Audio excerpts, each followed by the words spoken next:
Saludos, somos el grupo número 1 y vamos a pasar a exponer el tema de fisiología que trata sobre la ventilación pulmonar. En este caso, antes de pasar a exponer sobre lo que compete a fisiología, vamos a hablar un poco sobre la anatomía y la histología del pulmón.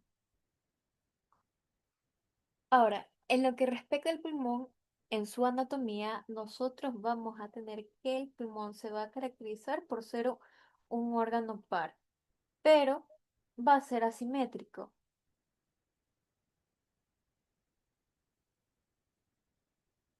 Esto es porque tanto el pulmón derecho como el pulmón izquierdo van a tener características que los diferenciarán entre sí. Por ejemplo, el pulmón derecho, nosotros vamos a tener que este se va a caracterizar por ser mucho más ancho en lo que compete al izquierdo, pero el izquierdo va a ser mucho más largo en lo que compete al derecho. Otra característica es que el pulmón derecho va a ser mucho más ancho a lo que es el pulmón izquierdo, y la característica más distintiva es que el pulmón derecho va a contar con tres lóbulos, como podemos ver aquí en esta imagen del pulmón derecho, va a tener tres lóbulos, mientras que el pulmón izquierdo solo va a tener dos lóbulos, como podemos observar aquí. Bien, esto es porque el pulmón derecho va a tener lo que son dos cisuras, mientras que el pulmón izquierdo solo va a tener una cisura, que es la cisura oblicua, mientras que el derecho va a tener una cisura horizontal y una cisura oblicua. Bien, ahora, en lo que compete a los lóbulos del pulmón derecho, vamos a tener que va a tener un lóbulo superior, un medio y un inferior, mientras que el izquierdo solo va a tener un lóbulo superior y uno inferior. Además, esta disposición también lo podemos ver en esta imagen de aquí, que es una visión anterior de los lóbulos. Bien, ahora, en lo que respecta a cómo está configurado el pulmón, vamos a tener que el pulmón tiene una cara costal, que es la que podemos ver, que es esta de color morado, que como su mismo nombre lo indica, va a estar dándole cara hacia lo que son las costillas. Bien, vamos a tener también lo que es una cara interna, que es la que se encuentra de color verde y que es esta la que les estoy señalando aquí, que además de ser denominada como cara interna, también se le denomina cara mediastínica, ya que da hacia el mediastino, siendo como dato el único sitio en donde el pulmón va a estar agarrado en sí. Bien. Y por última cara, nosotros vamos a tener la diafragmática, que es esta la que les estoy señalando aquí, que también es denominada como cara inferior. Bien. Ahora, estas caras van a estar delimitadas por bordes. En este caso, nosotros vamos a tener un borde anterior que separa de forma anterior a la cara costal de la cara mediastínica. Vamos a tener un borde posterior que va a ser el encargado de separar la cara costal de la mediastínica de manera posterior. Y por último, el borde inferior, que es el encargado de separar la cara diafragmática de la cara costal y de la cara interna. Ahora vamos a pasar a las impresiones pulmonares, que aquí no nos vamos a explayar mucho. Lo importante a recalcar de las impresiones pulmonares es que van a variar en dependencia de que sea el pulmón derecho o el pulmón izquierdo. Una impresión que es importante hacer mención es la impresión cardíaca, que es esta que les estoy señalando acá, que corresponde al pulmón izquierdo y es en donde se va a alojar el corazón. Esta impresión cardíaca hace de que el pulmón izquierdo sea un poco menor de tamaño referente al pulmón derecho. Bueno, Y además de eso, otra estructura que quiero hacer mención es sobre la que es el hilo pulmonar. Que el hilo pulmonar es la cavidad en donde van a salir distintos vasos, como las venas, arterias y vasos linfáticos del pulmón, que a esta estructura en donde salen los vasos se le va a llamar el pedículo pulmonar. Ahora vamos a pasar a hablar sobre las regiones del tracto respiratorio. Vamos a tener que el tracto respiratorio se va a dividir en tres zonas, principalmente las vías respiratorias altas, las vías conductoras y las vías alveolares o también denominadas como las vías respiratorias, que es en donde va a ocurrir el intercambio gaseoso. Bien, en lo que respecta a las vías respiratorias altas, vamos a tener que estas se van a conformar por lo que son la nariz, la cavidad nasal, la faringe, la laringe y la boca. Ya. En este caso, nosotros vamos a tener que la protagonista de estas vías respiratorias altas va a ser la nariz, ya que por medio de ella es en donde va a entrar la mayoría del aire hacia las vías respiratorias. En este caso, es importante mencionar que la nariz es la que más se expone hacia lo que son partículas extrañas como alérgenos o ciertas partículas patógenas. En este caso, la nariz, aparte de tener la función de la entrada del aire, también va a tener la función de humidificar el aire y la otra que es que va a filtrar de las partículas que entran y las que no entran hacia la vía respiratoria. En este caso, vamos a tener que las partículas de gran tamaño no van a pasar hacia las vías hacia las vías conductoras ni hacia las vías alveolares, ya que la cavidad nasal va a tener como un mecanismo de que detiene a esa partícula para que no pase. Más que nada también por su disposición histológica. Ya. Lo otro es que va a haber ciertas partículas de menor tamaño que sí pueden evadir este mecanismo que forma la cavidad nasal, pero se van a quedar incrustadas en lo que son tejido inmunológico, que en este caso pueden ser las adenoides o las amígdalas, que van a servir como un mecanismo de defensa frente a estas partículas extrañas. Bien, ahora, seguimos el recorrido de la cavidad nasal, de la faringe a la laringe, hasta que llegamos a las vías conductoras que van a estar formadas desde la tráquea, que se va a segmentar de dos en dos, o sea, de manera dicotómica, hasta formar los bronquios, los bronquiolos y los bronquiolos terminales. Aproximadamente son 16 segmentaciones que ocurren. Bien, entonces aquí nosotros vamos a tener que a nivel de las vías conductoras, histológicamente se va a conformar de la siguiente forma. Vamos a tener que la tráquea y los bronquios van a tener un epitelio cilíndrico ciliado pseudoestratificado que junto a la membrana basal y a la lámina propia que podemos observar aquí en la imagen, van a formar la mucosa del tracto respiratorio. Bien, esta mucosa va a tener diferentes tipos de células, pero una de las más importantes son las células caliciformes que se van a encargar de la producción de moco que sirve como mecanismo de defensa frente a ciertas partículas extrañas que puedan llegar a pasar el mecanismo de defensa de las vías respiratorias altas que hablamos anteriormente. Bien.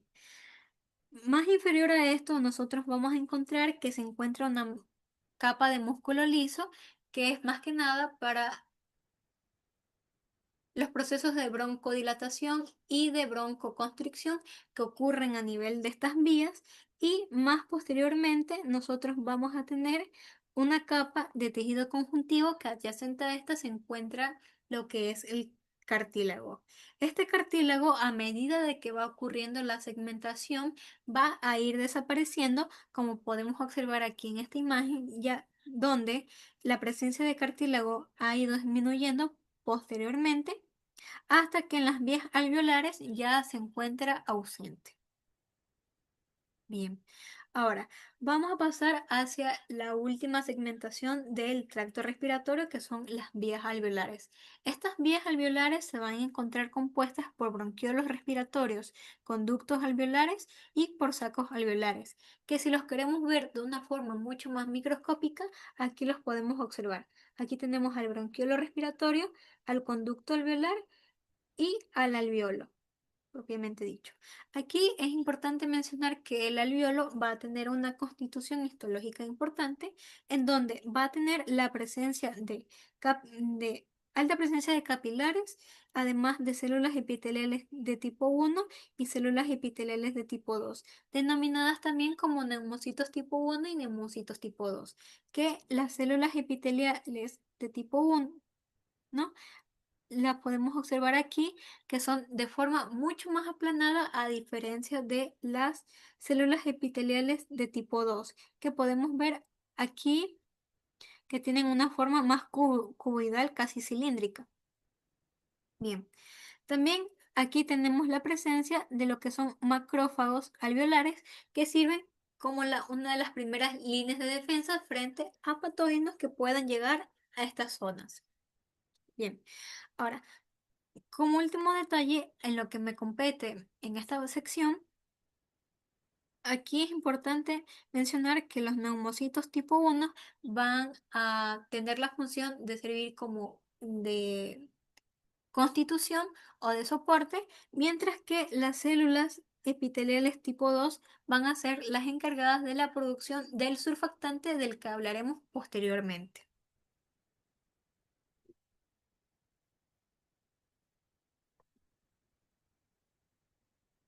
Buenas tardes, mi nombre es Ámbar Anchundia y a continuación vamos a continuar con la histología del sistema respiratorio. En primer lugar, pues empezaremos con las cavidades nasales. Las cavidades nasales son dos cámaras separadas por un tabique óseo que está formado por una porción ósea y una porción cartilaginosa. Realmente es un tabique que en mayor proporción está formado por porción ósea que está compuesta por la lámina perpendicular del etmoides. Sus límites hacia superiores de esta lámina, hacia anterior y anteroinferior sería el cartílago de la nariz y hacia posterior sería el hueso Bomer. Eh, ¿Cuál es el límite anterior de estas cavidades nasales? Será el vestíbulo nasal y el límite posterior serán las coanas. Bueno, el vestíbulo nasal realmente delimitado por las narinas, sería su comunicación anterior. Es esta la que observamos acá. Las coanas serían dos aberturas posteriores que están compuestas o delimitadas por estructuras craneales, hacia lateral por las apófisis pterigoides del efenoides, hacia superior por la cara inferior del cuerpo del efenoides, hacia inferior por la cara superior de la porción vertical del palatino y en su porción interna por parte del tabique nasal que serían las dos caras del vómer. Eh, las cavidades nasales están recubiertas por mucosa. Esta mucosa puede ser de dos tipos y que a colación pues representa una de las o marca la división de una de las tres de las de las tres partes, bueno, de dos de las tres partes que componen las cavidades nasales. Tenemos el vestíbulo nasal, que es la porción más externa, y la característica histológica aquí es que está representada por epitelio plano estratificado, aparte de que contiene glándulas sebáceas y vibrisas.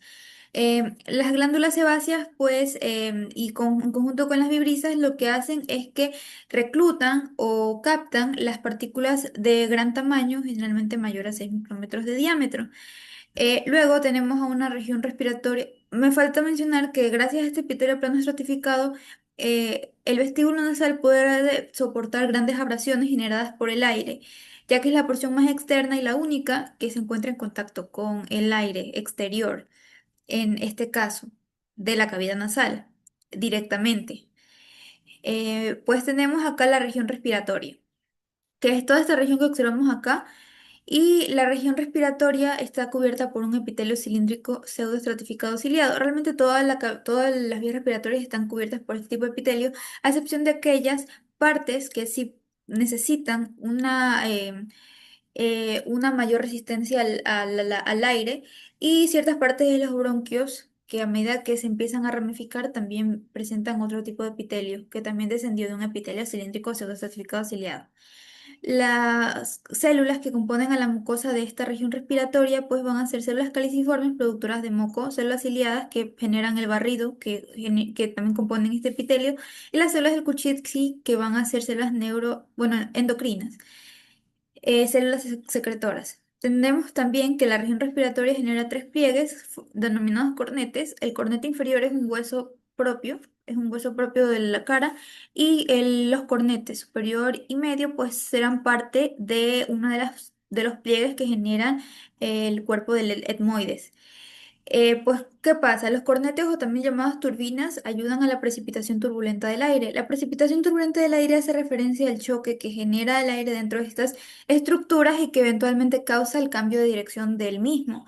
Y este choque y cambio de dirección genera el acondicionamiento del aire, que está compuesto por tres funciones, que es filtrar, humedecer y calentar el aire. ¿Cómo ocurre? Primero, las partículas odoríferas se unen a receptores o proteínas fijadoras de sustancias odoríferas, y estas van a después a unirse a ciertos receptores olfatorios presentes em, en lo que ya ahorita vamos a ver de la región olfatoria, por lo que lo traigo a colación. Bueno, tenemos ahora la región olfatoria, que es la que vamos a tener en la porción más superior, será esta. Y como característica histológica es que tiene un color amarillo pardo, debido a la cantidad de glándulas que tiene, que es esta que observamos aquí, que es denominada glándula de Bowman, y a ciertos receptores olfatorios que son neuronas bipolares que tendrán obviamente dos prolongaciones. Son estas. Me gustaría hablar primero de las células. Perdón, sí, de las células receptoras olfatorias presentes en la región olfatoria, que serán estas. Tienen dos prolongaciones dendríticas, una, dos, y después estas prolongaciones dendríticas se dividirán en múltiples divisiones axónicas. Cuando se unen estas múltiples divisiones axónicas atravesando el etmoides y las tres capas meningias, dura madre, pie madre y aracnoides, se unen entre sí para formar el primer nervio craneal, el origen real del primer nervio craneal, que serán las células receptoras olfatorias presentes en la región olfatoria de las cavidades nasales. Y ahora sí, ¿cómo se da el reflejo del olor? ¿Cómo se da el olor? Pues a través de la captación de moléculas odoríferas, a través de estas proteínas o de proteínas fijadoras de moléculas odoríferas que se unen a receptores olfatorios presentes en estas células receptoras, y esto activará ciertas vías bioquímicas que promueven la conversión de AMP cíclico, eh, perdón, de AMP a AMP cíclico, y luego activará la apertura de canales sodio y calcio que generará la entrada de estos iones despolarizando la membrana de esta célula, por lo que genera este impulso, generando un potencial de acción. Luego, que me gustaría aquí también mencionar es que la región respiratoria y la región olfatoria ambas tienen dos tipos de células, que son las células basales, estas que vemos acá, que son células madre, generadoras de las nuevas células ciliadas y células receptoras. Y las células en cepillo, que a diferencia de las células ciliadas, contienen microvellosidades, pero también ayudan al barrido mucociliar. Pues vamos a tener también ciertas glándulas que serán glándulas de Bowman, que son secretoras de serán secretoras de una sustancia proteínica que ayudará también a captar las moléculas odoríferas para que se dé de manera apropiada el reflejo el olfato. Entonces, seguimos con la siguiente diapositiva, pues vamos a hablar acerca de la laringe que será una estructura que está compuesta por nueve cartílagos laríngeos, y dentro de la histología, pues dentro de la anatomía macroscópica, esta se va a encontrar ubicada entre la bucofaringe y entre la tráquea, y será el principal órgano de la fonación, y al igual que la tráquea va a estar recubierta por cartílago hialino, sin embargo también contiene cartílago elástico. Pues bueno, en un corte frontal de la tráquea vamos a tener que posee un pliegue que se denomina pliegue vestibular, que es este que observamos aquí, y un pliegue denominado pliegue vocal, sí, pliegues vocales que representan a las cuerdas vocales verdaderas. Y los he demarcado aquí en un corte frontal de la tráquea, que se puede observar algo así, es lo mismo que acá, solo que aquí está microscópico, el pliegue vestibular y el pliegue vocal. Y estas dos hendiduras que se generan acá son los vestíbulos laríngeos, aquí también lo vemos. Las cuerdas vocales falsas, que son las superiores o pliegues vestibulares, estos van a generar más bien la resonancia, que es la capacidad de amplificar el sonido. Y la fonación estará a cargo de las cuerdas vocales verdaderas, que básicamente es la producción o generación del sonido, que es diferente al habla. El habla es articular palabras o frases a través del sonido, y la fonación simplemente es la expresión del sonido como una risa o un gesto. El epitelio que va a recubrir a las cuerdas vocales verdaderas va a ser el epitelio plano estratificado, y las de las falsas van a mantenerse con un epitelio ciliado cilíndrico pseudoestratificado. ¿Por qué por epitelio plano estratificado? Porque gracias a que genera fonación, el aire pasa por estas vías, por estas cuerdas vocales verdaderas, y la resistencia que necesitan para que el aire pase debe ser amplia. Por lo tanto, este es el tejido preferente. Bueno, tenemos ahora la tráquea, que es una estructura que tiene un diámetro de 2,5 centímetros y tiene una longitud de 10 a 12 centímetros. Y pues esto se va a ubicar anterior al esófago. em, y pues, ¿qué va a ocurrir acá? Es que tiene un calibre mucho más amplio, y la tráquea va a ramificarse luego en bronquios, bronquiolos y alveolos. Eh, Aquí lo característico es mantiene la misma mucosa con el mismo tipo de célula, una membrana basal debajo de la mucosa, lámina propia. Aquí la lámina propia es lo característico, que también contiene tejido linfático asociado a los bronquios. Y también tendrá la submucosa, que a diferencia de todos los tipos de células presentes en otros sistemas, este va a ser un tejido conectivo bastante laxo. En los demás epitelios, en los demás sistemas, pues esta submucosa no va a ser tan laxa como acá, pues puede ser más densa, es decir, con mayor cantidad de células que de fibras. Bueno, es decir, que este tejido contiene más cantidad de células que de fibras, y los demás sistemas tienen más cantidad de fibras que de células, por lo que son densos, y este es laxo. Aquí algo característico es que tiene también adventicia que lo recubre después de los 16 a 20 cartílagos traqueales, y esta, a diferencia de la serosa, pues una adventicia promueve que la estructura a la cual recubre se adhiera a otras estructuras adyacentes. En este caso, la tráquea, por tener adventicia, se adhiere al cuello y al mediastino. Vamos a tener ahora los bronquios, bronquiolos y alveolos. Los he descrito dentro de una misma diapositiva porque se relacionan. Bueno, tenemos a los bronquios, que serán las principales divisiones de la tráquea. Cuando se ramifica por primera vez, se denominan bronquios principales. Son dos, uno para el derecho y uno para el izquierdo. Después serían bronquios lobulares, que serían tres para el derecho, dos para el izquierdo. Después bronquios segmentarios serían 10 para el derecho y 8 para el izquierdo. Luego se siguen ramificando de manera bilobulada hasta completar aproximadamente 26 generaciones. Y dentro de la división 17 vamos a encontrar un bronquiolo, que es el bronquiolo terminal. Y este bronquiolo terminal es el bronquiolo que pues aún no participa dentro de la conducción, perdón, dentro del intercambio gaseoso. A partir de este bronquiolo terminal ya se generan los bronquiolos respiratorios, que probablemente sí participarán en la conducción del intercambio gaseoso. ¿Por qué? Porque ya tienen alveolos adheridos a su membrana. Aquí he traído un corte histológico de esto. Eh, pues también me falta mencionar que a medida que cuando los bronquios dejan de tener cartílago, a colación, el cartílago de los bronquios es mucho más irregular que el cartílago de la tráquea. A medida que dejan de tener cartílago, ahora se denominan bronquiolos.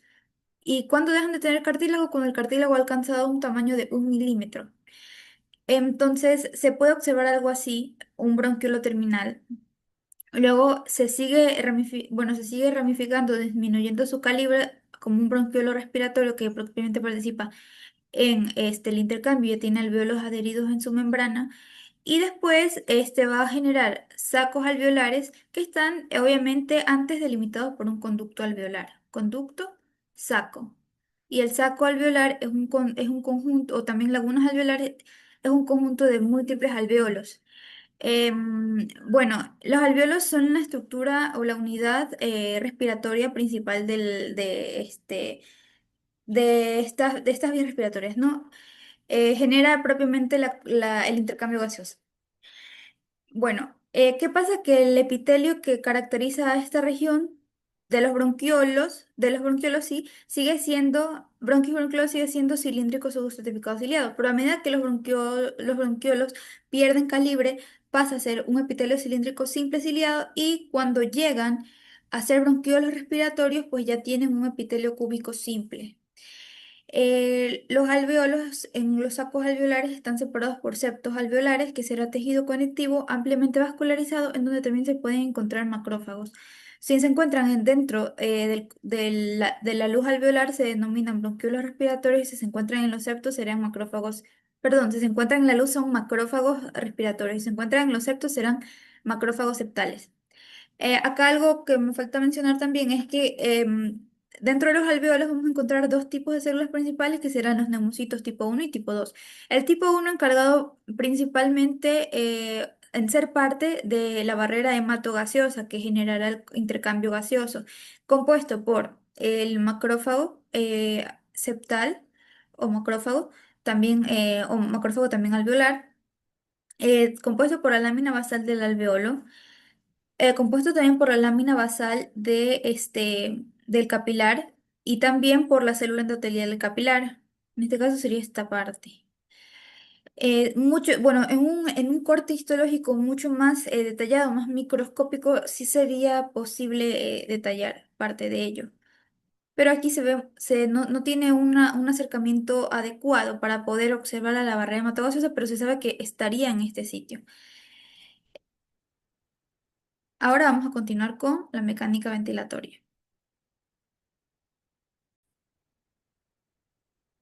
Ahora pasaremos a la fisiología de la mecánica de la ventilación pulmonar, aclarando primeramente que la ventilación se refiere a la entrada y salida del aire entre la atmósfera y los alvéolos, a diferencia de lo que compete con la respiración, que la respiración es la entrada de oxígeno y la salida de CO2, involucrando aquí lo que es el intercambio gaseoso.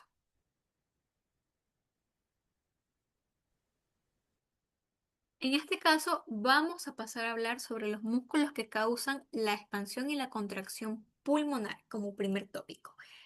Aquí nosotros vamos a tener de que los pulmones se pueden expandir y contraer de dos maneras. Es decir, que van a haber dos grupos de músculos que van a provocar la respiración. En este caso, nosotros vamos a tener como primer músculo el diafragma, que se va a contraer de arriba hacia abajo, generando lo que es una respiración tranquila. Mientras que vamos a tener la otra respiración, que es la respiración forzada, que va a generarse por músculos que se encuentran a nivel de la parrilla costal y que van a generar la elevación o el descenso de las costillas, aumentando así el diámetro anteroposterior de la cavidad torácica. Bien, como primer músculo nosotros tenemos al diafragma, que este diafragma anatómicamente se va a encontrar constituido por tres porciones. Una porción external, una porción external, una porción costal y una porción lumbar. Estas tres porciones se van a unir en un sitio que se denomina el centro tendinoso frénico. Bien, ahora, el diafragma, como podemos ver en esta imagen de acá, va a tener una contracción hacia abajo. Es decir, a medida que los pulmones se expanden, el diafragma se va a contraer hacia abajo. Es decir, va a tirar de los pulmones hacia abajo en lo que es la inspiración, mientras que en la expiración el diafragma va a subir, o sea, va a dejar de estar contraído y va a impulsar a los pulmones hacia arriba. Bien, entonces, este músculo, como podemos ver aquí, al momento de contraerse, los pulmones se expanden y entra el aire. Y al momento de que el diafragma se relaja, es decir, se estira, como podemos observar aquí, permite de que los pulmones se contraigan, por así decirlo, y permitan la salida de aire.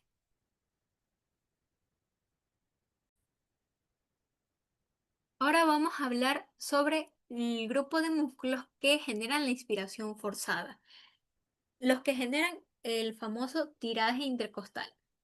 Bien, aquí nosotros vamos a tener primero los músculos inspiratorios, que primeramente hay que mencionar de que en una posición de reposo nosotros vamos a tener que naturalmente las costillas se encuentran dispuestas hacia abajo, mientras que el esternón se encuentra pegado, o sea, se encuentra muy aproximado a lo que es la columna vertebral.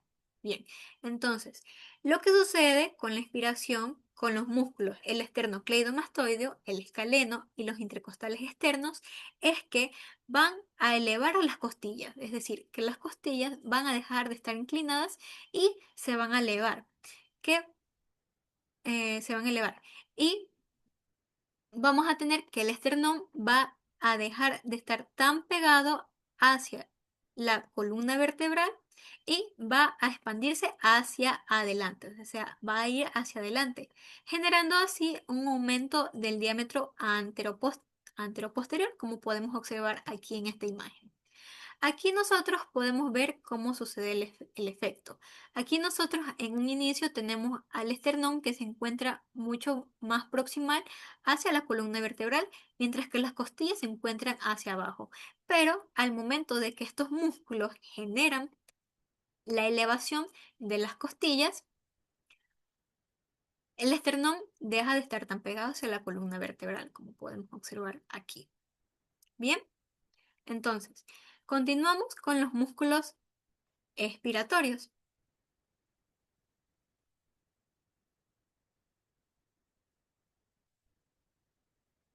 Con los músculos expiratorios van aquí a tener el efecto contrario a los músculos inspiratorios. En este caso, van a generar el descenso de las costillas y del esternón, es decir, los van a tirar hacia abajo. En este caso, los músculos que van a generar este efecto son los intercostales internos, que van a hacer que las costillas se vayan hacia abajo, y el recto abdominal, que también va a servir como una palanca que va a tirar de las costillas hacia abajo y también la parte del esternón, disminuyendo así el diámetro anteroposterior. Bien, ahora vamos a hablar sobre presiones que originan el movimiento de entrada y salida de aire de los pulmones. En este caso, nosotros vamos a tener que el pulmón es un órgano que no se encuentra sujeto por algún ligamento a la cavidad torácica. No, en sí el pulmón se encuentra flotando en el líquido pleural de la pleura, siendo la única estructura que podríamos decir que le da cierto sostén el mediastino, en esta zona de acá. Bien, ahora, continuando con la exposición, vamos a tener que el pulmón es muy parecido a lo que es un globo. Nosotros al momento de que inflamos un globo, este se estira y se llena de aire, ¿no? Pero al momento de que nosotros soltamos el sitio que está reteniendo el aire adentro de este globo, el aire se suelta y el globo, por así decirlo, se colapsa. Esto es muy similar al proceso que sucede en nuestros pulmones, ya que nuestros pulmones, por el retroceso elástico que ellos tienen, tienden a colapsarse, es decir, a pasmarse. Pero afortunadamente hay ciertos efectos que evitan que en nuestro pulmón ocurra este efecto. Uno de ellos es el retroceso de la pared torácica, ya que la pared torácica tiene un retroceso elástico, pero a diferencia de los pulmones, este retroceso elástico no es hacia afuera, no digo, no es hacia adentro, sino es hacia afuera. Es decir, que cuando nosotros juntamos a la cavidad torácica o la pared torácica con los pulmones, estas fuerzas de retroceso elástico que tienen los pulmones y estas fuerzas de retroceso elástico que tienen la pared torácica va a generar un equilibrio que hace de que la fuerza de retroceso elástico sea contrarrestada con el retroceso elástico de la pared torácica. Por así decirlo, se genera una fuerza de jale que hace que el pulmón no tenga la fuerza suficiente para colapsarse, ya que está siendo contrarrestada. Pero al mismo tiempo, el efecto del retroceso elástico de los pulmones hace de que el retroceso elástico de la pared torácica no haga que la pared torácica se expanda, sino que se mantengan en un equilibrio.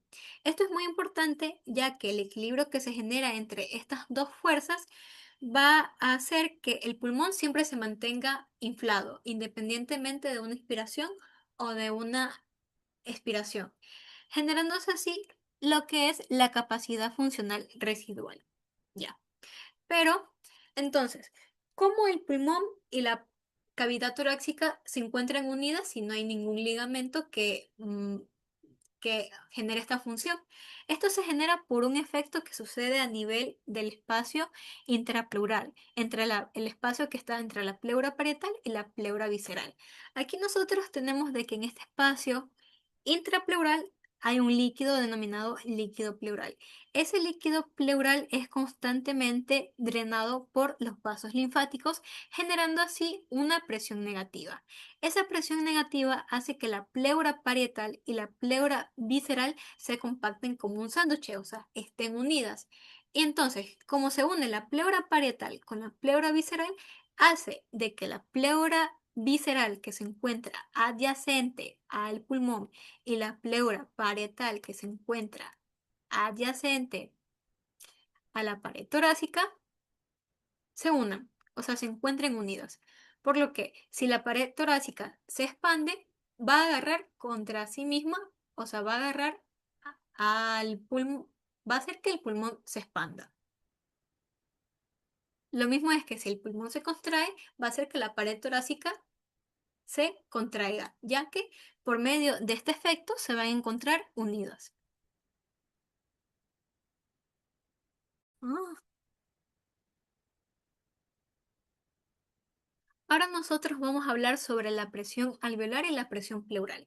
En este caso vamos a hablar primero de la presión pleural, que es la presión que se encuentra a nivel del líquido pleural en el espacio intrapleural formado por la pleura parietal y la pleura visceral, que como habíamos mencionado, va a tener una presión negativa por el efecto de la aspiración que ocurre por los vasos linfáticos.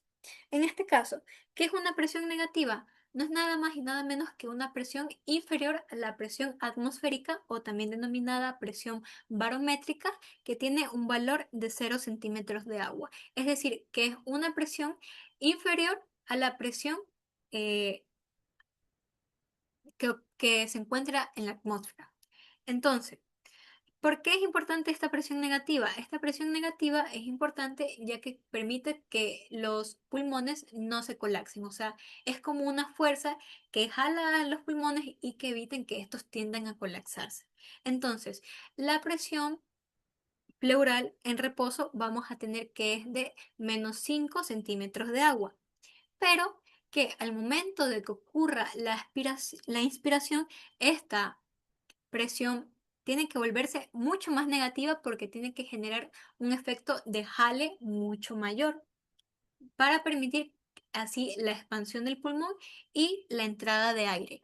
Que en este caso nosotros vamos a tener que al momento de que ocurre la inspiración y la presión pleural se vuelve más negativa, llegándose a los valores de 7,5 centímetros de agua, van a entrar 0,5 litros de aire o también 500 mililitros de aire. Pero al momento de que ocurre la expiración, se necesita botar ese aire, es decir, que el pulmón necesita contraerse, por lo que la presión pleural al momento de la inspiración se vuelve mucho menos negativa, hasta valores de menos 5 centímetros de agua, permitiendo de que así ya no se genere tanto ese efecto de jale y el pulmón pueda contraerse y botar los 0,5 litros de aire.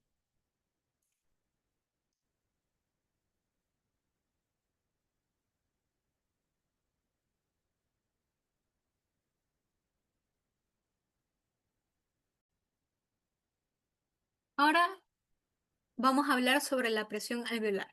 La presión alveolar no es nada más y nada menos que la presión que se encuentra dentro de los alvéolos y que va a variar según la inspiración o la expiración o también en reposo.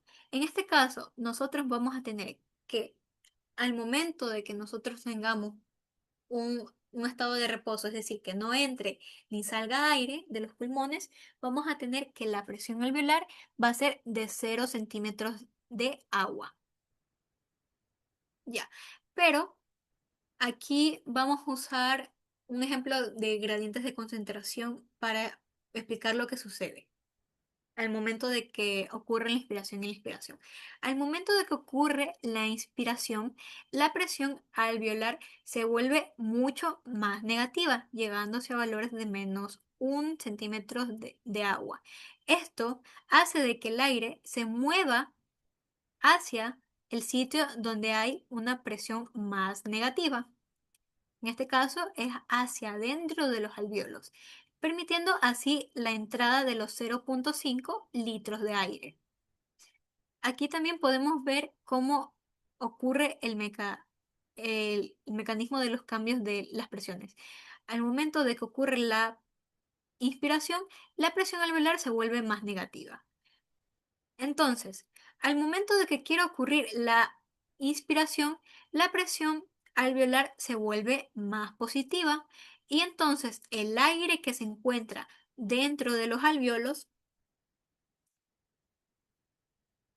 se mueve hacia el sitio donde haya menos presión. O sea, hay una presión más negativa, que en este caso es hacia afuera de los alvéolos, hacia la presión atmosférica. Es decir, se va hacia un gradiente de concentración menor, que en este caso es hacia afuera, permitiendo así la salida de 0,5 litros de aire.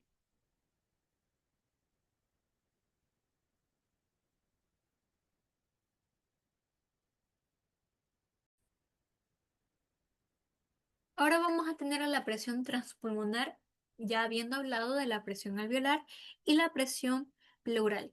Este caso es importante porque la presión transpulmonar se va a determinar entre una resta entre la presión alveolar y la presión alveolar. Entonces, ¿qué es esta presión transpulmonar? La presión transpulmonar no es nada más que una presión que va a evitar que haya el colapso pulmonar o que también se podría decir que permite que los pulmones se mantengan abiertos y no tiendan a contraerse. Bien, entonces, como es determinado a partir de una resta, es importante mencionar de que siempre la presión alveolar va a ir primero y después va a ir la presión pleural, ya que por medio de una ley de signos, la presión pleural va a terminar siendo eh, positiva, como podemos ver aquí en este ejemplo, donde tenemos una presión alveolar de 0 y una presión pleural de -5 centímetros de agua. En este caso, al momento de que se genera la resta, se ocurre una ley de signos y tenemos una presión transpulmonar positiva, que esto es importante, ya que la presión transpulmonar tiene que ser positiva para que así se evite el colapso pulmonar o si no, en caso de que nosotros tengamos una presión transpulmonar negativa, puede ocurrir lo que son los colapsos pulmonares. Bien, en este caso es como sucede en el neumotórax, que el neumotórax es cuando hay un daño a nivel de la pared torácica y ocurre la entrada de aire hacia el pulmón. Esto genera principalmente una presión pleural positiva que va a tener como resultado, si relacionamos con la resta que realizamos aquí, va a tener de que la presión transpulmonar va a terminar siendo negativa, por lo que podría ocurrir lo que es un colapso pulmonar.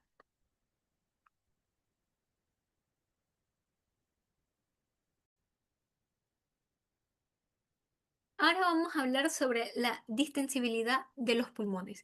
En este caso, la distensibilidad se refiere a la facilidad con la que los pulmones se expanden por cada cambio de presión transpulmonar. Es decir, que es el aire que entra a los pulmones por cada aumento de presión transpulmonar. Para explicarlo, vamos a usar la siguiente fórmula, que es que la distensibilidad es igual al cambio de volumen dividido para el cambio de presión transpulmonar. El cambio de volumen no es nada más que el cambio que ocurre de un volumen inicial a otro. Es decir, que si nosotros tenemos un volumen inicial en reposo de 2000 y al momento de que ocurre una inspiración pasa a 2600, vamos a tener un cambio de volumen de 600 mililitros de aire. En el cambio de presión transpulmonar, aquí vamos a determinar que cuánto aumentó la presión transpulmonar del primer punto al otro. Es decir, que nosotros en reposo estábamos en una presión transpulmonar de 5 y el momento de que aumentaron a 2600 milímetros, esta presión transpulmonar aumentó a 8 centímetros de agua, por lo que habría un cambio de presión de 3. Entonces, con estos valores se realiza la división, a lo que nos da un resultado de 200 mililitros por centímetros de agua, a lo que se traduciría que por cada centímetro de agua de presión transpulmonar que fue aumentando, entraron en el pulmón 200 mililitros de aire. Bien, este valor es lo normal, o sea, es lo que en un adulto debe de suceder. Pero hay casos en donde este valor puede estar aumentado o puede estar disminuido. En el caso de que estos valores estén disminuidos, se puede presentar en casos de fibrosis, en donde la distensibilidad está disminuida, obviamente. Entonces, así haya un aumento abrasivo de la presión transpulmonar, se va a necesitar mucho más de presión transpulmonar para que ingrese el aire. O así haya aumentos elevados de presión transpulmonar, el volumen de aire que entra a los pulmones no va a ser tanto como ocurre de forma normal. Es decir, que si nosotros tenemos una presión transpulmonar de 40 centímetros de aire, en caso de fibrosis solo vamos a tener un aumento de 0,3 litros, a diferencia de lo normal, que usualmente entran 0,5 litros. Todo porque la distensibilidad está afectada. Esto ocurre de forma contraria a cuando la distensibilidad, es decir, el valor de los 200 mililitros por centímetros de agua, está aumentado. Es decir, que a más presión transpulmonar va a entrar mucho más aire de lo que lo haría normalmente. Es decir, que en una presión de 40 centímetros de agua, en un enfisema, van a entrar 0,5, 0,8 litros de agua, es decir, mucho más a lo que lo harían normalmente. Esto sonaría de que o sea, es mejor, ¿no? Pero no, porque si la distensibilidad está afectada, va a ser, va a ser también mucho más difícil poder sacar esa abrasiva cantidad que ingresó a los pulmones.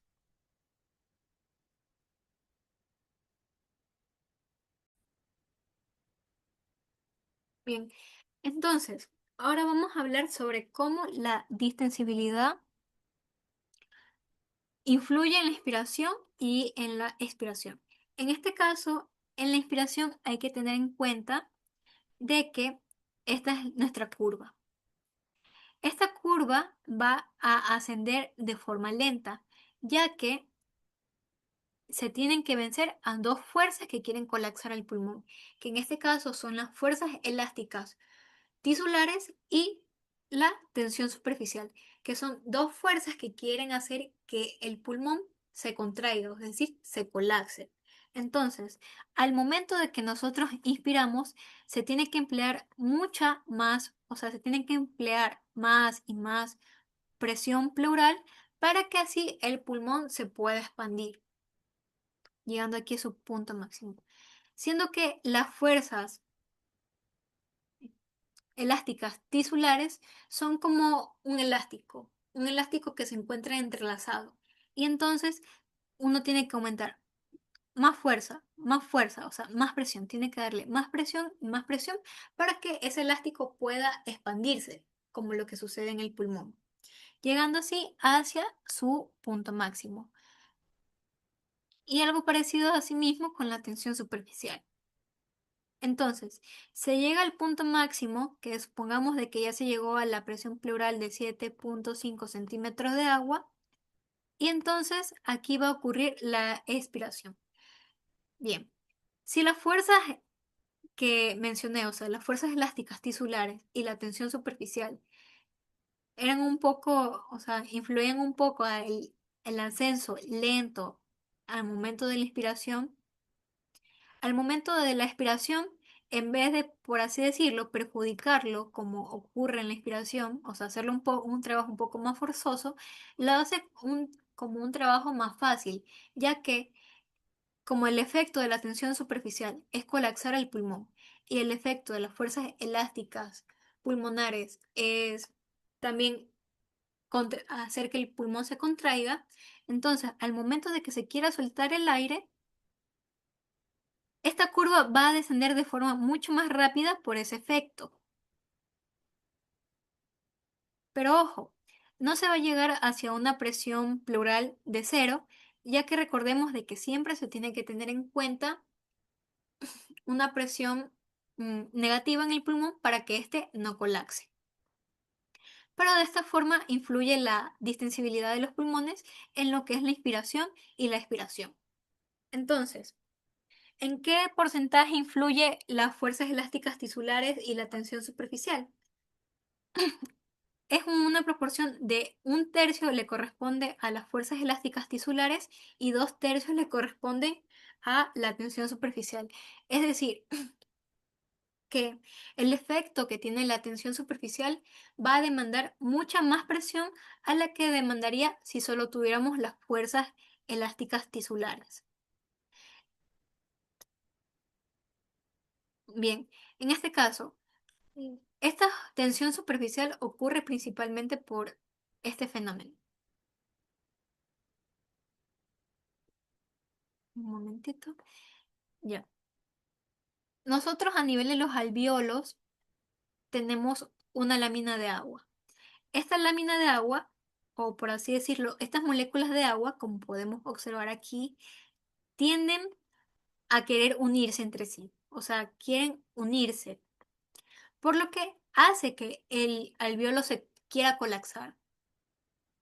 Entonces, como existe este efecto de contracción, o sea, de atracción de estas moléculas de agua que quieren hacer que el alvéolo se contraiga, el efecto que tiene aquí es mucho, por eso demanda mucha más presión, o sea, se requiere mucha más presión para que así el pulmón pueda expandirse, porque la tensión superficial genera, no, yo me quiero contraer, no, yo quiero que el alvéolo se contraiga. Entonces, por eso, en la inspiración se genera ese aumento de la presión pleural y por ende también un aumento de presión transpulmonar. Y a su vez, este mismo efecto también va a beneficiar lo que es la inspiración, o sea, va a hacer que sea mucho más, más fácil la botada del aire que el aumento de aire a nivel del pulmón. A diferencia de las fuerzas elásticas tisulares, ya que aunque sí se demanda cierta presión para que aumente el volumen, el volumen pulmonar, no, no demanda tanta a como lo hace la tensión superficial, como podemos ver aquí en este gráfico.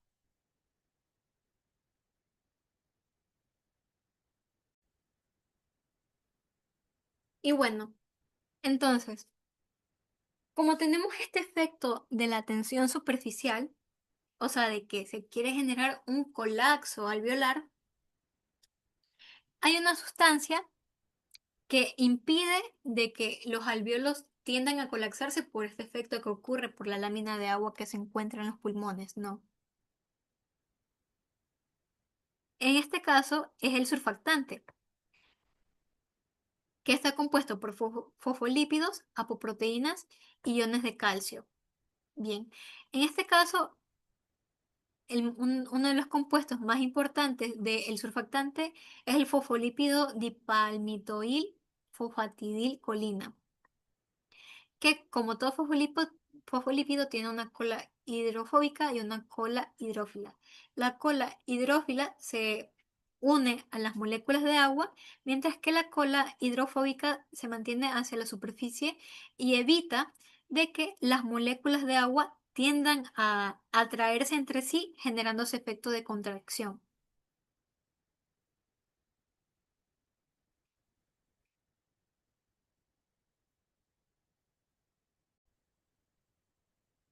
Saludos cordiales. A continuación vamos a explicar acerca de los volúmenes y capacidades pulmonares. Bueno, en primer lugar, el método que se utiliza para medir la ventilación pulmonar se denomina espirometría. La ventilación pulmonar es la cantidad de aire que entra y sale de los pulmones. Y esta espirometría se utiliza para registrar el movimiento del aire dentro de las vías respiratorias. ¿Cuál es el instrumento que se utiliza para realizar una espirometría? Se denomina espirómetro. Este espirómetro está compuesto por un tambor de registro que es un cilindro de, que tiene esta siguiente forma y este contiene en su interior un gas, ya pues sea aire o que este aire contenga oxígeno. Y este tambor va a estar inmerso en otro cilindro que va a contener agua en su interior, y esto para facilitar el ascenso y descenso de este mismo tambor. ¿Por qué? Porque va a subir y bajar en función de la acción que está realizando el paciente, ya sea inspirar o expirar. Aquí te he dado un vídeo y puede observarse de esta manera el ascenso y descenso de este tambor. Este tambor es invertido y va a estar conectado en su porción inferior por una manguera que directamente va a comunicar con la boca del paciente, pues tiene esta pieza denominada pieza bucal. A los laterales, pues este tambor va a estar regulado por un contrapeso que le dará equilibrio, y en el contrapeso pues va a estar también ubicada una campana. La campana asciende y desciende en dependencia o proporcionalmente al movimiento que genere el tambor de registro. Si se encuentra arriba, pues el tambor, la campana también se encontrará arriba. Se puede observar de esta manera. Eh, Cuando este tambor asciende, la campana se queda en esta posición, y cuando desciende, baja súbitamente. Y el movimiento de la campana es el que se va a plasmar dentro de un quimiógrafo. El quimiógrafo va a ser una estructura o un mecanismo eléctrico que va a realizar una revolución y permitirá plasmar a través de un estilógrafo las distintas ondas que genere el flujo de aire y volumen que contenga esta inspiración o expiración que realiza el paciente. Se puede observar de la siguiente manera. He traído un ejemplo solamente como aspecto ilustrativo, como es el movimiento de un músculo al que se le aplica electricidad. Sí, se observa aquí cómo al aplicar electricidad asciende el estilógrafo. Lo mismo ocurre con este quimiógrafo de acá. Este quimiógrafo en este caso está tapizado, el tapiz, que está recubierto por tislio, pero también puede realizarse con simplemente con papel, y es lo que se observa. Y el método, el medio en el cual se va a plasmar los resultados de la espirometría se denomina espirograma, contiene volúmenes y capacidades pulmonares. Y lo que va a pasar aquí es que generalmente un 20 a 30% del volumen que ingresa en las mujeres va a ser menor. Bueno, el volumen de aire que ingresa en los pulmones o en las vías aéreas de las mujeres va a ser un 20 a 30% menor que el de los varones. Esto también depende del biotipo de la persona, depende de su contextura, y va a ser mayor generalmente en las personas deportivas y en las personas de constitución física propiamente más definida, que en una persona pequeña o una persona asténica.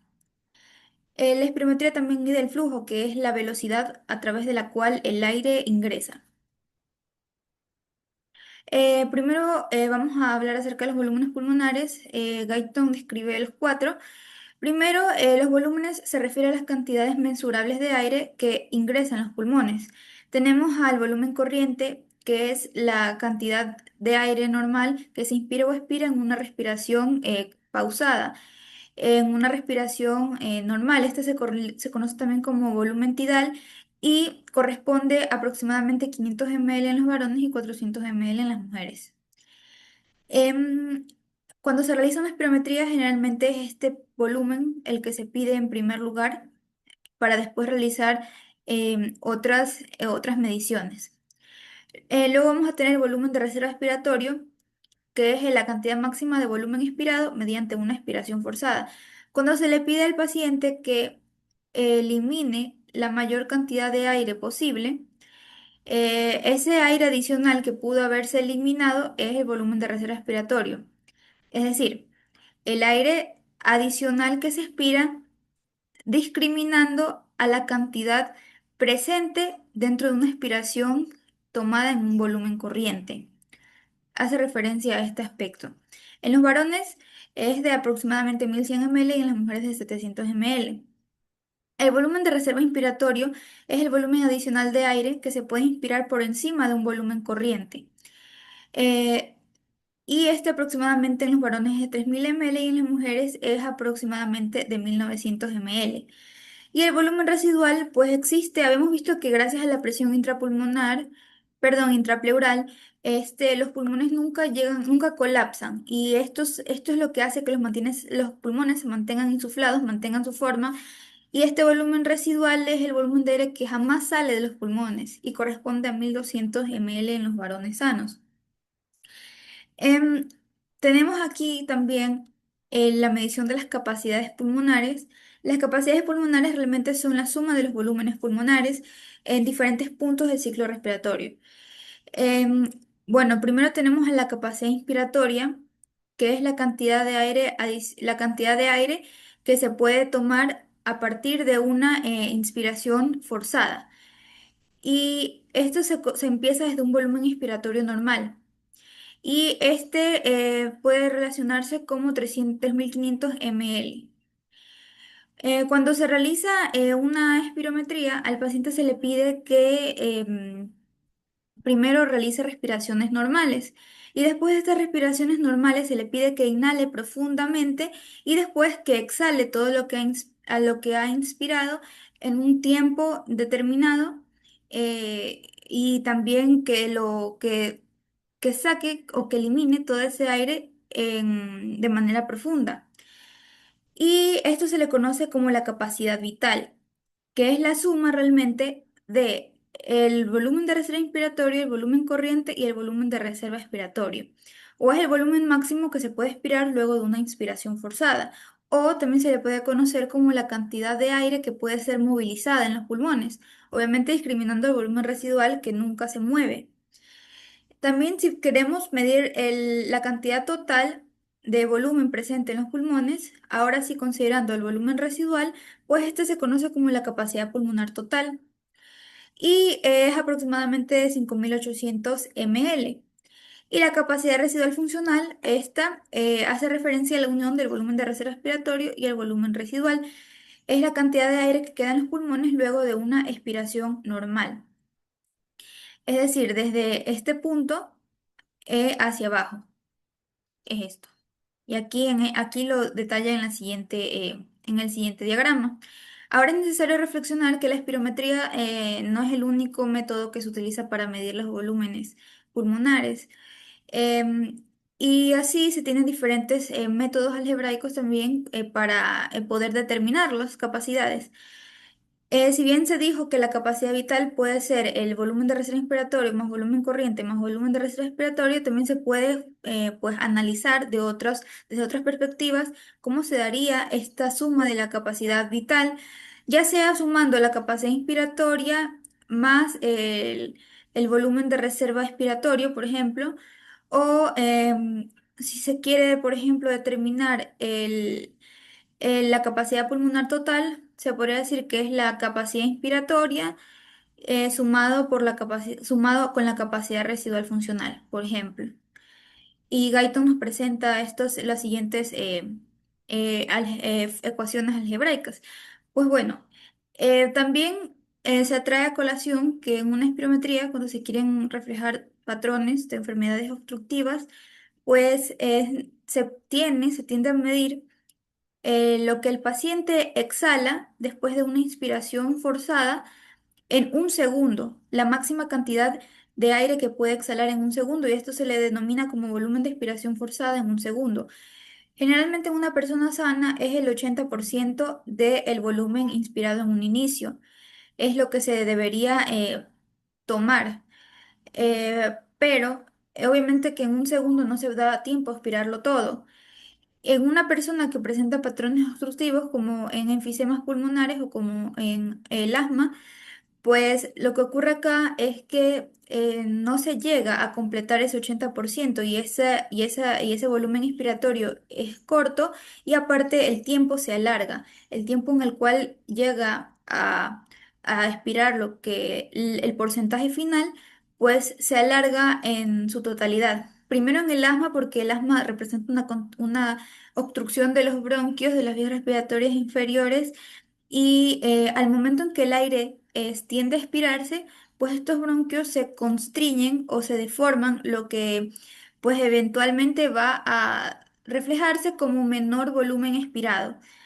En una persona con enfisema pulmonar, pues ciertos alvéolos llegan a colapsar y por tanto hay una dificultad para expirar el aire, aparte que se pierde elasticidad pulmonar. Sin embargo, en el asma existe aparte de que existe obstrucción, estos alvéolos se deforman. Entonces, aparte de tener menos volumen expirado, pues el tiempo va a ser alargado. En cambio, en enfisema, el volumen puede acercarse a un valor normal de 50 a 60, pero el tiempo generalmente también va a estar alargado. Sin embargo, en el asma los volúmenes que se expiran van a ser menores que en el enfisema. Ahora vamos a tener la determinación de las siguientes capacidades y volúmenes por un método que es el método de dilución en helio. Los pulmones tienen un volumen que nunca se llega a expirar, que es el volumen de reserva expiratoria, perdón, que es el volumen residual. Este volumen nunca llega a expirarse porque simplemente mantiene o ayuda a mantener la forma y la morfología realmente de los pulmones.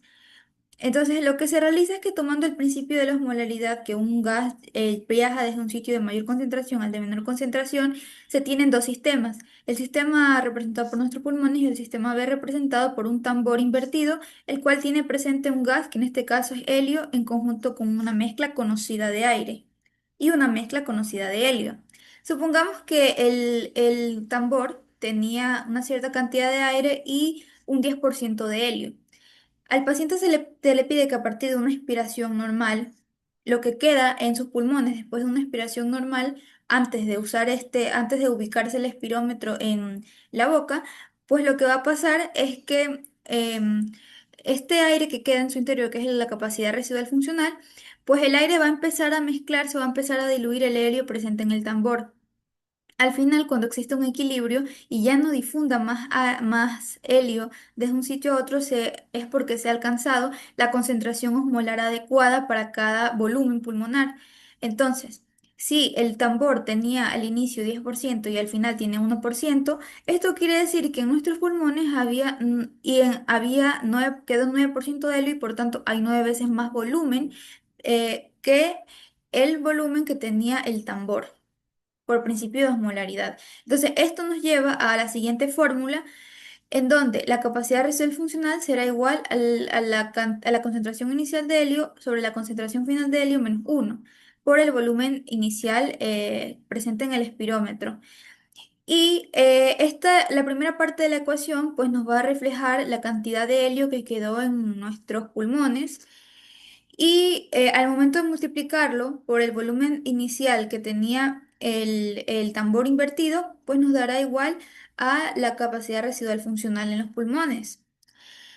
¿Y por qué se resta por uno? Porque pues esta división hará referencia a esa división fraccionada que representa la proporción de helio o cuántas veces disminuyó el helio en el tambor. En este caso disminuyó en una cantidad de 10 veces porque quedó solamente 1%. Y al restarlo por uno nos dará lugar o nos dará referencia a cuánto le falta a al tambor invertido cuál es el porcentaje de helio que le hace falta al tambor invertido para volver a la concentración inicial. Y bueno, y esto nos dará el resultado lo siguiente. Y luego este nos va a servir este resultado nos va a servir para medir el volumen residual, ya sea restando por el volumen de reserva respiratoria, que ese sí se puede obtener a través de una espirometría, y la capacidad pulmonar total, sumándole la capacidad inspiratoria, que también la obtienes a través de una espirometría. Bueno, acá tenemos el volumen respiratorio en un minuto. El volumen respiratorio por minuto hace referencia a el volumen de aire, el volumen de aire que ingresa en nuestros pulmones dentro de un minuto. ¿Y cómo se realiza esto? Pues a través de la siguiente fórmula. Primero, calculando el volumen corriente por la frecuencia respiratoria que se tiene en un minuto. Acá Guyton ha presentado 500 ml, que es el promedio estándar en los varones sanos, y las respiraciones por minuto normales en los seres humanos, y nos da un resultado de 6.000 ml por minuto.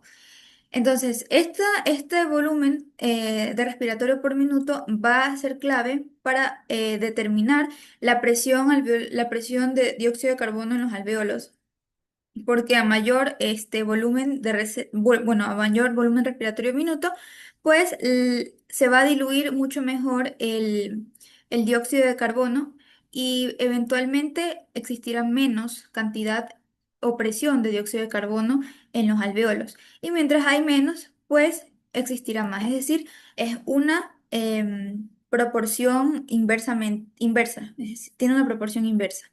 Y el organismo normal modifica este volumen respiratorio en minuto para mantener la homeostasis fisiológica de la presión alveolar de dióxido de carbono.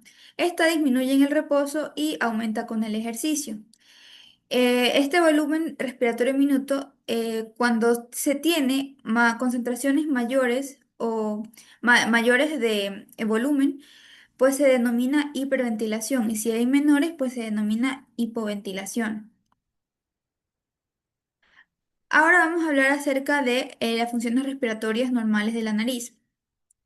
Pues la cavidad nasal tiene tres funciones, que es primero la función de calentar el aire, de humidificar el aire, y también tiene la función de filtrar el aire.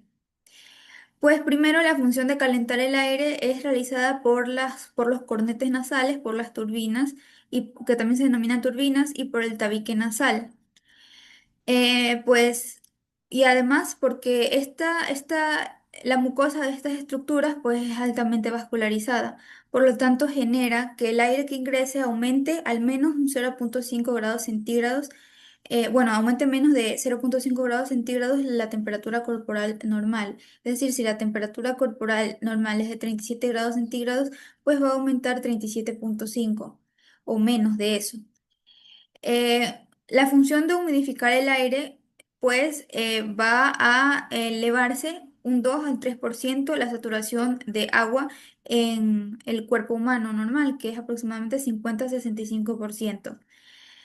¿Qué pasa? Que existe un problema en el momento en que a los pacientes se les administra aire directamente sin que hayan pasado por estas funciones de acondicionamiento del aire en las vías respiratorias superiores, lo que genera eventualmente la aparición de costras, la aparición de sequedad y menos devolución de la humedad. Es decir, que las funciones que debían cumplir las turbinas, que debían cumplir el tabique nasal, aparte de promover humidificación, no se da, y por tanto genera ese efecto. Por lo que se recomienda que los pacientes intubados, por ejemplo, en una traqueostomía, se utilicen dos sistemas para humidificar y calentar el aire. Ya sea un sistema activo, el cual es un cilindro en el que se le administra agua y esta agua se evapora, por lo tanto el aire que ingresa va a calentarse y va a humidificarse por el vapor de agua generado, y ahora sí ingresa a las vías respiratorias con las funciones de acondicionamiento adecuadas. Y un sistema pasivo en el cual, a partir de la misma temperatura de exhalación que se tiene normalmente, pues esta que está inmersa en distintos metales, como litio, el paciente en su primera exhalación, los metales lo que hacen es captar esa humedad, esa temperatura, y por tanto el aire que ingrese va a pasar por este filtro y ya llega acondicionado hacia las vías respiratorias. Ahora, la función, quizá la más importante de la nariz, en cierto punto sería filtrar y se refiere a la depuración del aire inhalado, ya sea de partículas y sustancias irritantes o materiales extraños. Bueno, tenemos dos mecanismos principales de filtrado. El primero sí es realizado por las cavidades nasales, que es la presencia de vibrisas, que se recogen partículas grandes, por lo que evita el ingreso de partículas de más de 6 micrómetros de tamaño. Aparte, la presencia de moco en las vías respiratorias superiores genera también, em, pues, captación de estas partículas y evita que desciendan. Segundo, si no llegan a atravesar, si no llegan a ser recogidas por las vibrisas y por la mucosidad, pues la segunda es la precipitación turbulenta del aire. El aire cuando ingresa y choca con las tres estructuras de la vía aérea que serían los cornetes, sería el tabique nasal y la región faríngea. Pues lo que pasa es que el aire tiende a cambiar de dirección, pero como las partículas son más pesadas que el aire, ellas se quedan adheridas a la mucosa y aquí cuando se quedan adheridas a la mucosa, pues existen dos vías. Primero, o que se adhieran a los cilios de las células ciliadas y que después pasen a la faringe por el golpe activo que genera el cilio y sean deglutidos o no ser deglutidos y que no sean atrapados por esta mucosidad, sino que desciendan directamente hacia las vías respiratorias inferiores y queden adscritas a los alvéolos terminales. Queden absortas este alveolo, perdón, a los bronquiolos terminales y las partículas que van a cumplir con esta función serán aquellas que tengan un peso de tengan un tamaño de 1 en 5 micrómetros de diámetro. Eh, y luego aquellas que serán mucho más pequeñas, pues ellas diseminan al líquido alveolar y quedan inmersas en el líquido. Y aquellas que son más pequeñas que ello y nunca llegan a tocar el líquido alveolar, pues quedan flotando o quedan aquí impresas o flotantes dentro del alveolo, pero nunca llegan a tocar la superficie, son eliminadas mediante la expiración. Lo que ocurre es un riesgo, un peligro en cuanto a las partículas que tengan un tamaño de 0,5 a 0,9, o sea, menores que 1, pero mayores que 0,5, porque estas sí diseminan aquí al líquido alveolar. Aunque ellas pueden ser deglutidas por los macrófagos, bueno, fagocitadas por los macrófagos y digeridas por ellos, sí puede existir el riesgo de que estos macrófagos no cumplan con la función adecuada. Los macrófagos después pueden deglutirlas o también estas partículas pueden pasar a las vías linfáticas y ser después eliminadas por los ganglios linfáticos.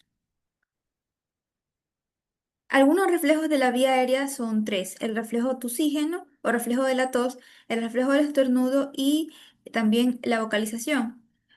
Bueno, la vocalización realmente es una acción que genera la vía aérea gracias a la laringe. Eh, Primero, ¿cómo ocurre el reflejo tusígeno? También es conocido como tos refleja y es un proceso defensivo trifásico que tiene como objetivo la expulsión de sustancias irritantes o extrañas y no debe confundirse con el reflejo de la expiración, porque realmente el reflejo de la tos tiene tres fases: una fase inspiratoria, una fase compresiva y una fase expiratoria. El reflejo de la expiración no cuenta con la fase inspiratoria, es decir, antes de realizar la expulsión del aire no existió una inspiración previa. ¿Y cómo se da? Pues se da a través de fibras que tiene el nervio vago a través de las vías respiratorias y no solo en ellas, sino también en otras estructuras.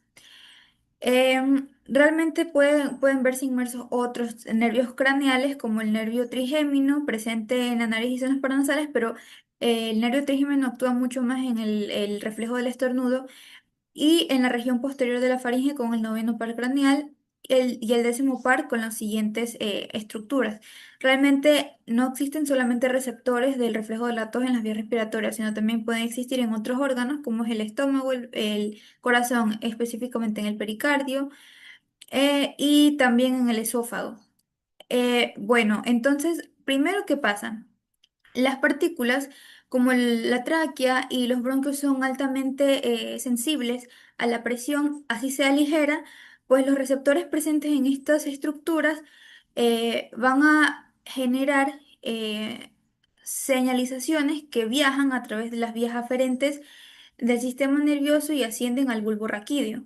En el bulbo raquídeo se activa el centro tusígeno, que está ubicado adyacente al centro de la respiración, y después desciende a través de fibras del nervio, de nervios espinales hacia los músculos respiratorios, del nervio frénico al músculo diafragma y el décimo par craneal hacia la laringe, la tráquea y los bronquios. Y esto va a generar las siguientes fases. Primero, una inspiración de 2,5 litros de aire en el momento en que viajan los músculos respiratorios. Segundo, la epiglotis se cierra y asimismo las cuerdas vocales también se cierran. Y la presión bueno, la presión pulmonar va a aumentar a 100 milímetros de mercurio.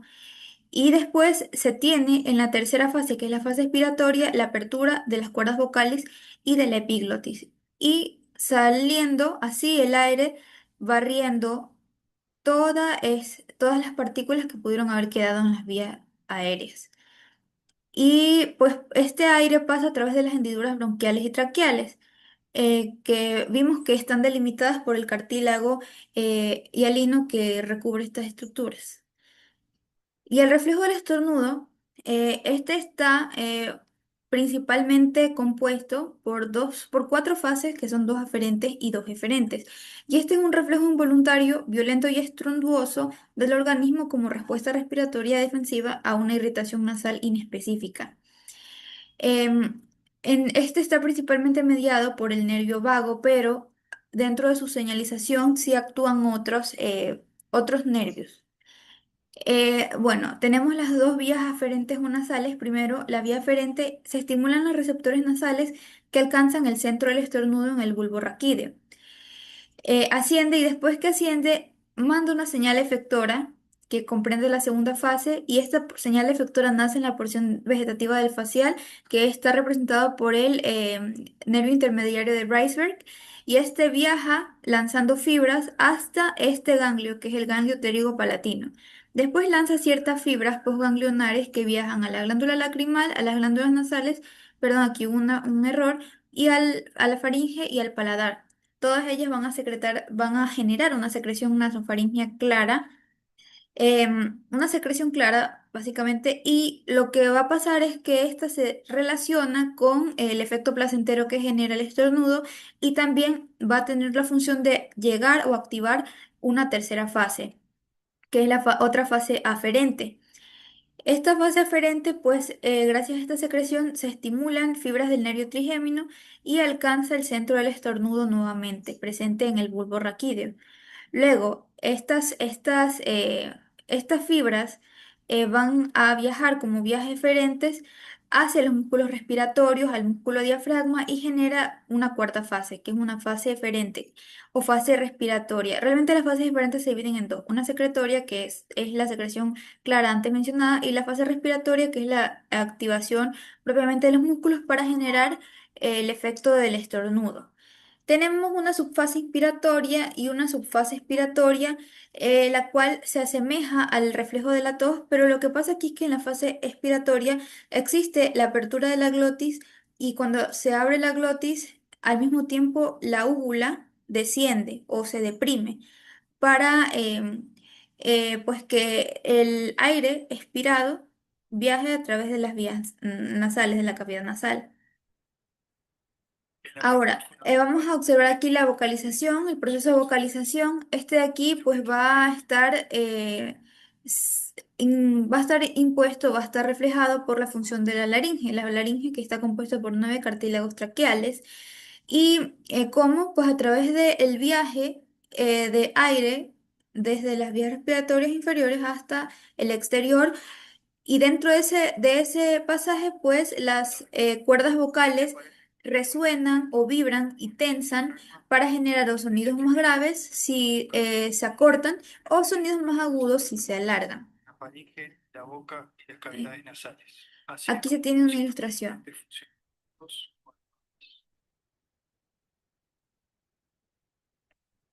Cómo el diafragma desciende para realizar la inspiración que generará la salida de aire. especial es eso, caja de voz. Cuando se empuja el aire, y la apertura de las cuerdas las vocales. cavidades del... Entonces, la apertura y cierre de las cuerdas vocales se da gracias a ciertos músculos intrínsecos de la laringe, que serán el cricoaritenoides, que tiene dos porciones, una porción posterior y una porción oblicua.